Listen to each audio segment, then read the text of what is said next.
Coisas que eu gostaria que tivesse me contado sobre o processo de aplicação para uma universidade americana. Meu nome é Maria Clara, eu fui aceita na Universidade da Texas Tech University para fazer o PhD em Political Science, Ciências Políticas, com bolsa 100% e com a oferta de uma posição de TA, que é Teaching Assistant. Eu vou receber um salário para poder estar fazendo o meu PhD, caso as minhas notas continuem com bom desempenho. Eu conversei com algumas pessoas que passaram pelo processo de aplicação e percebi que algumas delas tinham questionamentos em comum que eu também tive.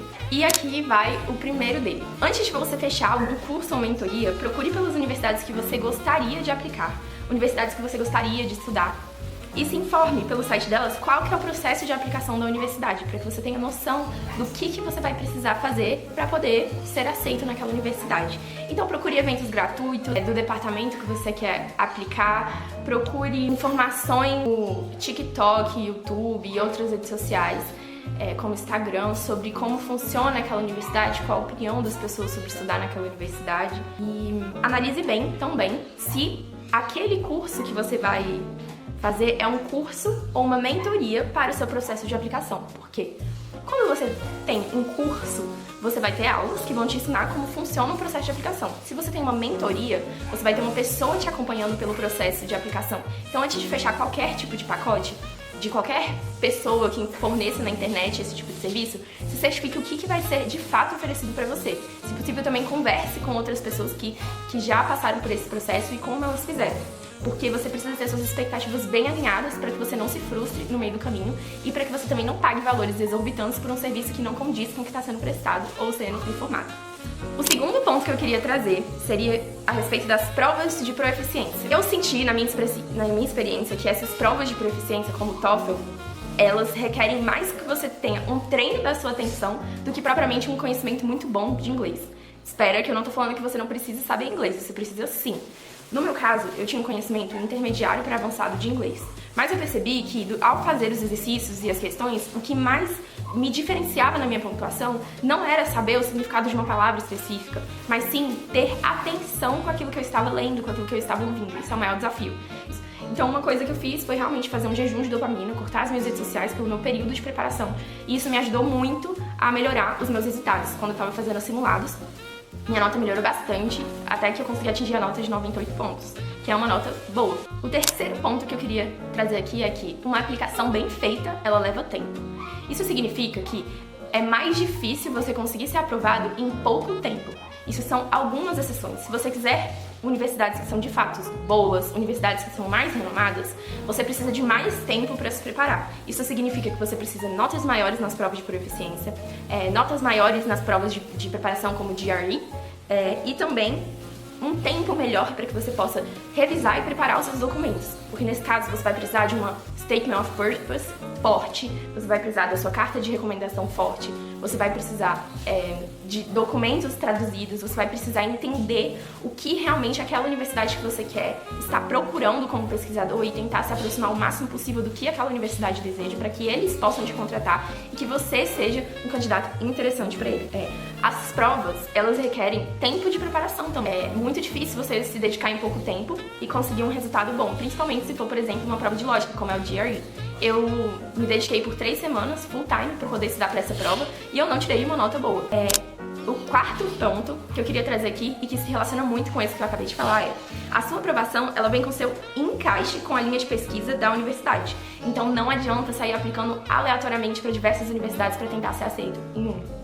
Procure quem pesquisa o que você quer pesquisar. Eu apliquei para algumas universidades até que eu não tinha tanto encaixe assim, ou que eu não tinha grandes feedbacks dos professores a respeito do meu interesse de pesquisa. E não deu certo. E apesar de eu ter um currículo que eu considero um currículo bom para pesquisa, porque eu já tinha experiência com pesquisa científica, eu estava envolvida com grupos de pesquisa, eu tinha alguns artigos publicados, o que já é um diferencial e facilita o processo de aprovação. Então, a minha dica é: explore bem a página dos professores da universidade, como eu disse aqui. Essa página se chama Faculty, F-A-C-U-L-T-Y, Faculty, e analise o currículo deles, analise os artigos deles, para justamente ter esse encaixe melhor, que você possa citar esses professores na sua carta de apresentação. Tente entrar em contato com eles também, seja por LinkedIn, seja por e-mail, se apresentando, perguntando como você pode fortalecer sua aplicação. Eu mesma tive uma experiência muito legal, que eu mandei e-mail para um professor. Ele super me ajudou falando quais universidades tinham a linha de pesquisa que eu queria pesquisar. me conectou com outros professores ao redor do mundo inteiro, através do e-mail, para que eu pudesse realmente encontrar o que faria sentido para mim.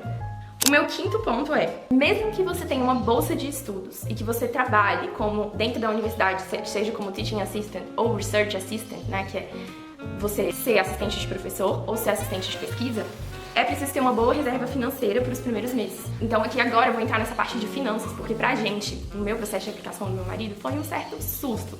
Justamente porque quando você entra na universidade, você vai demorar um tempo para poder receber salário. E apesar do salário ser compatível com os custos da região com que você vai morar, ainda assim não é um salário muito alto. Então você precisa viver uma vida bem regrada.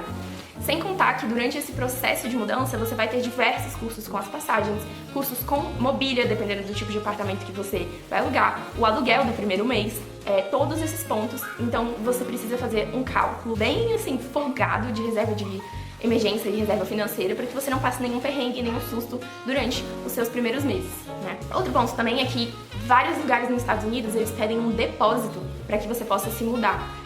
E não só lugares de moradia, mas também alguns serviços que você fecha, como linha telefônica, eles podem pedir para que você deposite um valor, como se fosse sua garantia, antes de você fechar aquele serviço, seja o aluguel, seja linha telefônica ou outros tipos de serviço. O meu sexto ponto que eu queria trazer aqui é o processo em si de aplicação, ele é um processo caro. Eu não vou mentir aqui falando que se você juntar uns 10 mil reais vai dar tudo certo, porque na verdade é mais que isso, principalmente se você fechar algum curso ou mentoria. Você vai gastar com as aplicações, você vai gastar com as provas, você vai gastar com o envio das notas das provas para as universidades, você vai gastar com a tradução juramentada ou certificado, dependendo dos requisitos da universidade que você pede, que você vai aplicar, né? E o visto em si também, ele é caro, ele é em torno de uns 3 mil reais por pessoa. Pra mim e meu marido, o total foi uns 6 mil reais de aplicação de visto. Quanto mais faculdades você aplica, mais caro fica. As provas de proficiência, elas saem em torno de uns $200. Eu fiz o TOEFL e o GRE, então só ali foi uns $400. Mais o valor de envio das notas. No TOEFL você tem direito de enviar para 4 universidades. Como eu apliquei para 5, eu tive que me pagar para mais um, cerca de uns $30. Só que no momento você vai pagar um cartão de crédito, né? A não ser que você já tenha uma conta em um banco do exterior. E aí esse valor vai vindo com mais e mais e mais custos, como IOF, taxas do cartão e etc. Então, assim, a minha dica é realmente separe uma boa reserva financeira para que você não tenha sustos durante esse processo. Outro ponto também é, se for possível você fazer tradução certificada de alguns documentos, melhora muito a sua situação, porque a tradução certificada costuma ser mais barata do que a tradução juramentada. Aqui, no meu caso do meu marido, a gente investiu apenas na tradução juramentada para os nossos diplomas, extratos bancários para comprovação financeira depois que a gente foi aceito para a universidade e para o visto também, a gente utilizou a tradução certificada, que foi expressivamente mais barata do que a juramentada. E especialmente se você também for levar um pet, que nem a gente vai fazer, aumenta muito o custo. É mais barato levar eu e meu marido do que levar o cachorro. Então fica atento a esse tipo de gasto, se prepare bem para que não seja um processo estressante para você.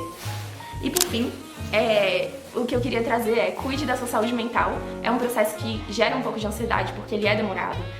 Você fica vendo as pessoas receberem aceites e você fica pensando quando vai ser o meu. Então é necessário cuidar da saúde mental.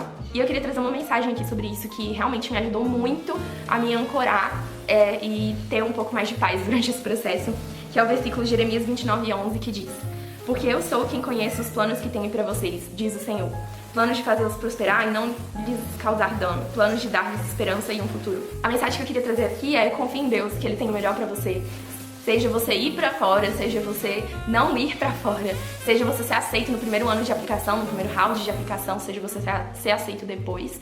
O Senhor tem o tempo certo pra todas as coisas e o que a gente precisa fazer é confiar nele. Eu acho que ficou barulhento esse vídeo porque estão cortando a grama de pertinho da minha casa, então pode ser que fique bastante barulho. Caso vocês tenham alguma dúvida, deixa aqui embaixo nos comentários, dê o seu joinha no vídeo porque me ajuda muito. E eu pretendo trazer mais vídeos sobre esse assunto. Se você quiser saber algo específico sobre o processo de aplicação, comenta aqui que eu vou fazer o possível para poder gravar, tá bom? Até logo!